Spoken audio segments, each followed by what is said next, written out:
चुप रहती है, सहती है, लेकिन मन ही मन एक गुस्सा होता है और वो गुस्सा आमतौर पर चुनाव के दिन आप लोग उठाते हैं।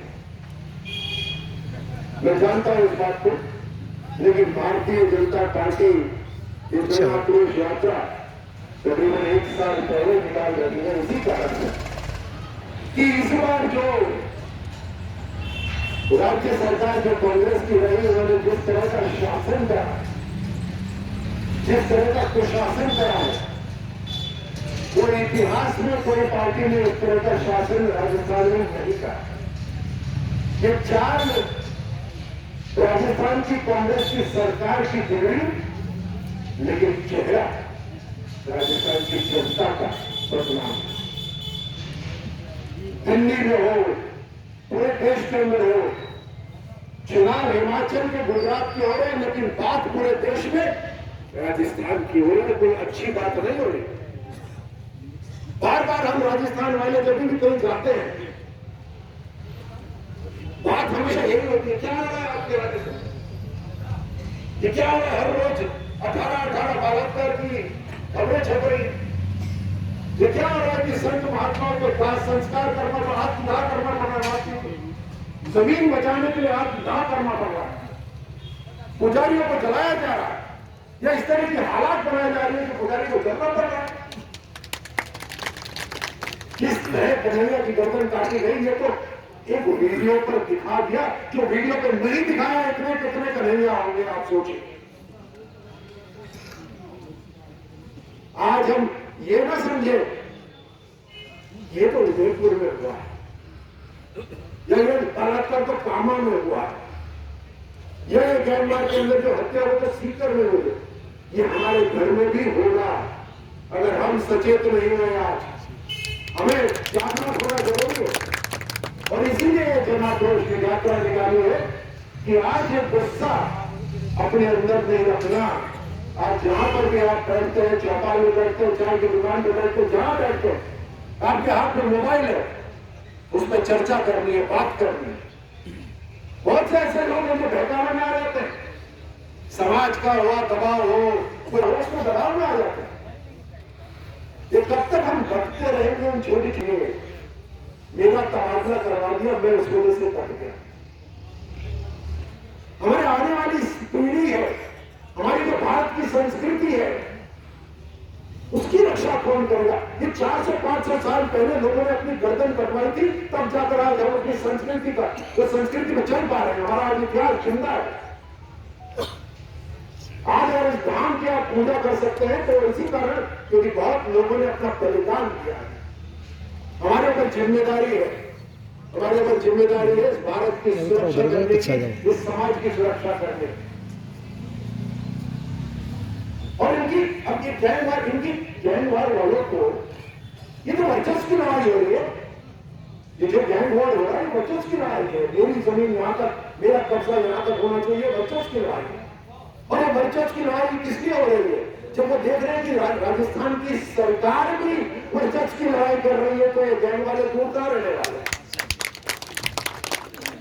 वो देख रहे हैं आए दिन 4 साल से लगातार सरकार के अंदर गैंग वॉर चल रहा है, तो सड़कों के ऊपर गैंग वॉर तो आना जाहिर सी बात है। 4 साल से ये बोलते हैं कि जन आक्रोश यात्रा आप निकाल रहे हैं क्योंकि आप सत्ता हासिल करना चाहते हैं, और वे पिछले 4 साल से सत्ता होने के बाद भी आप किसी बात के लिए लड़ रहे हैं कि सत्ता हासिल करनी है। हम तो विपक्ष है, हम तो करेंगे, और हम सत्ता के लिए नहीं। प्रधानमंत्री मोदी जी जो नई राजनीति लेकर आए हैं, हम सेवा के लिए, हम जिम्मेदारी संभालना चाहते हैं, एक सेवक के रूप में काम करना चाहते हैं। एक जीवन है, उस जीवन में कुछ अच्छा करना चाहते हैं।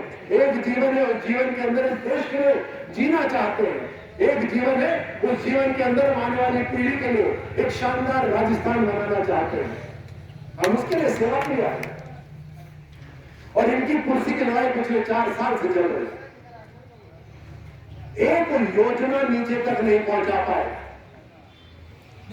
कितना बड़ा संकल्प लिया प्रधानमंत्री मोदी जी ने पहले ऐसे प्रधानमंत्री देश के राजस्थान के किसी मुख्यमंत्री ने भी ऐसा संकल्प नहीं लिया कि राजस्थान के अंदर जो प्यासे गांव के अंदर रहते हैं और पूरे देश के अंदर जो पीने का पानी नहीं मिलता, मैं उनके घर तक पीने का पानी नल से पहुंचाऊंगा, यह संकल्प लिया। बड़ा संकल्प आया नहीं, मुझे बताइए, बड़ा संकल्प आया नहीं, बड़ा संकल्प कि हर घर तक पीने का पानी नल से पहुंचाए। और उसके लिए राजस्थान को 26,000 करोड़ रुपए प्रधानमंत्री मोदी जी ने दिए। 26,000 करोड़। इनकी आपस की लड़ाई और मोदी जी सफल ना हो जाए, मोदी जी दिल के अंदर ना बैठ जाए, उस चक्कर में इन्होंने 26,000 करोड़ में से मात्र 4,000 करोड़ ही खर्च करे। खर्च नहीं हो रहे इनसे कि खर्च करेंगे तो मोदी जी दिल में बैठ जाएंगे लोगों के। मोदी जी तो दिल में बैठ चुके हैं, जनता के गांव गांव तक मोदी जी पहुंच चुके हैं। ये क्या रोकेंगे मोदी जी को? लेकिन जनता को पीने का पानी पहुंचाने में इन्होंने रुकावट कर दी। भामाशाह योजना सबको पता था, भामाशाह कार्ड बना रहा था। आप किसी अस्पताल में जाते थे तो बिना पैसे के कार्ड दिखा के काम हो जाता।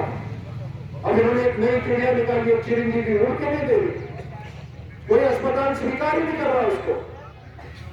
लेकिन क्योंकि भामाशाह भाजपा ने बनाई थी इसलिए रोक लगा दी उसको। ये उनकी मानसिकता।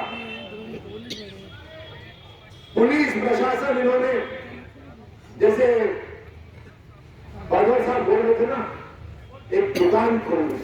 हर कांग्रेस के विधायक ने, मंत्री ने दुकान खोली कि दुकान चलेगी 2023 दिसंबर तक, लूट लो जितना लूट सकते हो। ये हालत हो रही है या नहीं? मेरे को बताइए, ये जनता की आवाज आना चाहिए। गलत बोल रहा हूं, सही बोल रहा हूं, गलत बोल रहा हूं, सही बोल रहा हूं। ये दुकान लगाई इन्होंने, लूट मछली की कुर्सी को। अब कल परसों में यहाँ पर पिछली बार बैठक से आया था स्पीकर की, तो उस दिन दैनिक भास्कर के अंदर एक खबर छपी थी कि एक सड़क 3 महीने के अंदर गायब हो गई। 17 अगस्त को उसका उद्घाटन हुआ और 3 महीने के अंदर सड़क गायब हो गई। सर वो पाटन की है, पाटन की खबर है। पाटन से राजपुरा वाली रोड। दैनिक भास्कर में वो खबर थी। सीकर के अंदर तो गुरुकुल यूनिवर्सिटी गायब हो गई। आप सीकर की बात कर लो, वो सड़क 3 महीने के अंदर गायब हो गई। मैंने उस समय फेसबुक पर लाइव कर रहा था, मैंने कहा नाराज क्यों हो रही है जनता? ये जिस योजना में बनी उस योजना में पैसा चला गया। ये सड़क बनी थी कुर्सी बचाओ योजना में, ये जनता के लिए नहीं थी। ये कुर्सी बचाओ योजना में सड़क बनी थी, तो कुर्सी बचाने के लिए चले गए 28 लाख रुपए। सड़क कहां बचने वाली है उसके बाद? तो गुरुकुल यूनिवर्सिटी का आपने याद दिला दिया। देखिए क्या तमाशा। मतलब कोई चोर हो, कोई बदमाश हो तो एक बार आंख झुका के भी रख ले। ये आंख में आंख डालकर बात करते हैं, आंख में आंख डालकर झूठ करते हैं कांग्रेस वाले। इन्होंने गुरुकुल यूनिवर्सिटी एक तैयार कर, उसके इंस्पेक्शन के लिए टीम भी भेजी और इंस्पेक्शन की टीम वाली ने रिपोर्ट भी दी कि क्या शानदार चेयरमैन का दफ्तर है, रहने की क्या शानदार सुविधा है। सपाट मैदान वहां पर कुछ भी नहीं। वो तो नौजवानों के पास मोबाइल फोन थे, उन्होंने जाके ग्राउंड पे वीडियो बनाया नहीं। यहाँ तो कुछ नहीं है, मिट्टी और झाड़। अभी मुझे कल पता चला ऐसी 2 यूनिवर्सिटी और है जिसके कागज विधानसभा में इन्होंने वापस ले लिए। एक जोधपुर में भी है, नाम मुझे याद नहीं। ये कारनामे हैं इनके कांग्रेस सरकार के। चाहे अब सुनते गैंग वॉर की खबर आ जाए, 500 रजिस्टर्ड गैंगस्टर राजस्थान के अंदर है। यूपी के अंदर गैंगस्टर खुद गले में पट्टी डाल के जेल जाता है कि मेरे को जेल में रखो या सुरक्षित हो जेल में।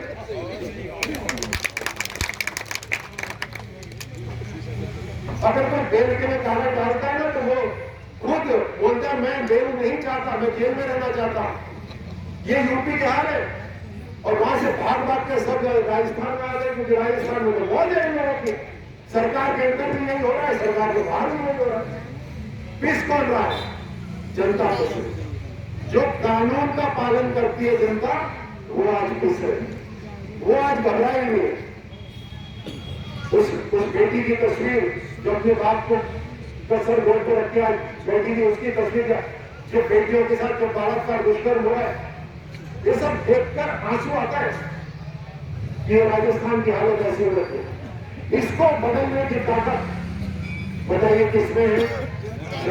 बताइए किसमें इसको बदलने की ताकत? जनता में ताकत है। और जिस तरह से विष्णु जी कह रहे थे, लोकतंत्र के अंदर प्रधानमंत्री मोदी जी ने वापस जनता को मालिक बनाया है। हर 5 साल में, बल्कि हर साल, हर सांसद, केंद्र सरकार के मंत्री अपनी रिपोर्ट कार्ड लेकर जनता के सामने जाते हैं। ये मैंने पिछले 1 साल में करा है। आपका आशीर्वाद बना रहे। और 5 साल में फिर जनता सामने जाती है और जनता ने प्रधानमंत्री मोदी जी के जो काम करने का तरीका है उसको खूब आशीर्वाद दिया। 5 साल बाद जब सरकार वापस चुनाव में गई तो जितने सांसद पहले थे उससे ज्यादा सांसद आज केंद्र सरकार में आपने बताया। एक सांसद जो राजस्थान से चुन के जाता है वो प्रधानमंत्री मोदी जी के कंधे मजबूत करता है वहां। इसलिए आपको मैं आज धन्यवाद देता हूं इस बात को। लेकिन अब जन आक्रोश जो आपके मन में गुस्सा है उसे जनता के साथ सबके साथ बांटना है। जो जागरूक नहीं है उसे जागरूक करना है, उसे जगाना है। जो सो रहा है उसे जगाना है। और जो जनता के साथ अन्याय हो रहा है उसका सबक कांग्रेस को सिखाना है। आप सब इस बात के लिए तैयार हैं? ये जन आक्रोश पूरे नींद के खाने में फैलना चाहिए। आज इस कार्यक्रम के लिए मुझे यहाँ आने का सौभाग्य मिला। आपको बहुत बहुत धन्यवाद देता हूँ। जैसे सभी लोगों ने बात रखी अपनी, सब समझदार, आप सबके सामने बैठे, आप पूरी तरह समझदार। बस आपका आशीर्वाद होना चाहिए, आपका मार्गदर्शन मिलता रहना चाहिए। बहुत बहुत धन्यवाद। बोले भारत माता की जय।